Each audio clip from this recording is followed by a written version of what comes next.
And in other news, President Biden is pleading with lawmakers to enact stricter gun laws in response to the recent spike in mass shootings nationwide. Joining us now for more on this is Christian Heyne. He is the Vice President of Policy at the Brady Campaign to Prevent Gun Violence. Christian, welcome. It's great to have you with us. So let's begin with President Biden's passionate address last night. It's clear that the president feels strongly about this. He's calling for an overhaul in gun reform in the wake of the latest wave of mass shootings. Let's listen to some of what he said. We need to ban assault weapons and high-capacity magazines. And if we can't ban assault weapons, then we should raise the age to purchase them from 18 to 21. Strengthen background checks. Enact safe storage law and red flag laws. Repeal the immunity that protects gun manufacturers from liability. Address the mental health crisis, deepening the trauma of gun violence and as a consequence of that violence. So, Christian, what's your reaction to President Biden's remarks and his new plan to combat gun violence across the country? Because, as we know, the Congress is very divided on this issue.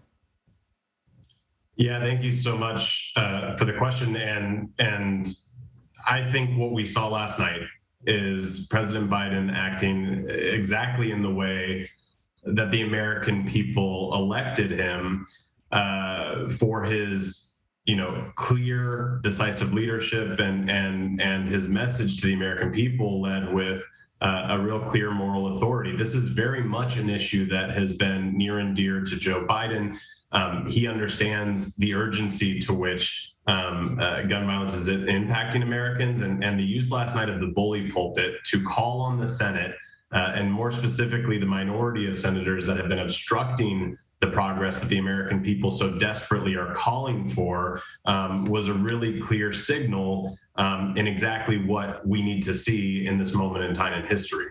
Now, we heard the president say that he wants to return to the assault weapons ban, which he helped pass way back in 1994, which expired in 2004. What type of legislation would you recommend to lawmakers on a state level if a federal ban is unable to pass through Congress? Yeah, well, I think one thing that is clear is that Brady, our organization, has been working. Not only did we work on the original '94 ban, but have been working ever since it sunsetted to reinstate that policy. We know that from the decade in which that policy was in place, there was a decrease in the use of those weapons in the mass casualty shootings that have become all too common today.